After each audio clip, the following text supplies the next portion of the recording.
ভালোবেসে ভ্যানগাড়ি উপহার দিলেন মাইনুদ্দিন চৌধুরী, খুশিতে আত্মহারা মানিক মিয়া। রোমন হায়দারের তথ্যচিত্রে বিস্তারিত। মানবিকতা, সহমর্মিতা ও সামাজিক দায়িত্ববোধের এক উজ্জ্বল দৃষ্টান্ত স্থাপন করেছেন ব্রাহ্মণবাড়িয়ার বাঞ্ছারামপুর উপজেলার ছলিমাবাদ ইউনিয়নের সাহেবনগর গ্রামের বিশিষ্ট সমাজসেবক মাইনুদ্দিন চৌধুরী। তিনি ভালোবেসে ও মানবিক বিবেচনায় মানিক মিয়ার হাতে একটি নতুন ভ্যানগাড়ি তুলে দিয়েছেন। আসসালামু আলাইকুম।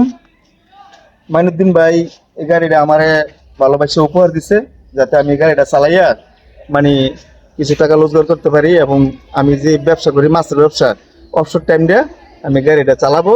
তো মাইনুদ্দিন ভাই 10,000 টাকা দিয়ে আমার এই গাড়িটা কিনে আমার দিছে, আমি গাড়িটা চালাইয়া চলার জন্য। তো আপনারা সবাই ইতিমধ্যে জানছেন আর বুঝছেন। তো আমি কাকার কাছে দোয়া চাই, কাকা আপনি দোয়া করেন, মাইনুদ্দিন ভাই গাড়িটা আমার দিছে, আমি খুশি মনে দোয়া করি। ইনশাআল্লাহ আমি দোয়া করলাম, আল্লাহ তোমার রহমত করে।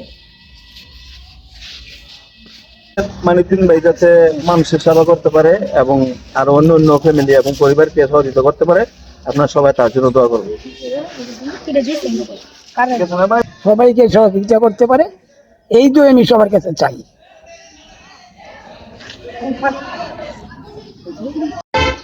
আজ আমাদের সাহেবনগরের মাইনুদ্দিন চৌধুরী আমাদের সাহেবনগরের মানিক ভাইকে একটি ভ্যানগাড়ি উপহার দিয়েছে, তার ভালোবাসার নিদর্শন স্বরূপ।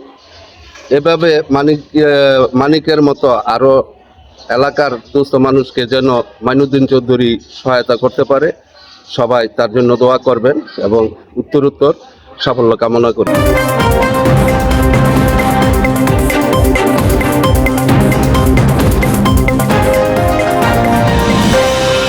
ডেইলি নিউজ বাঞ্ছারামপুর, সত্যের সন্ধানে প্রতিদিন।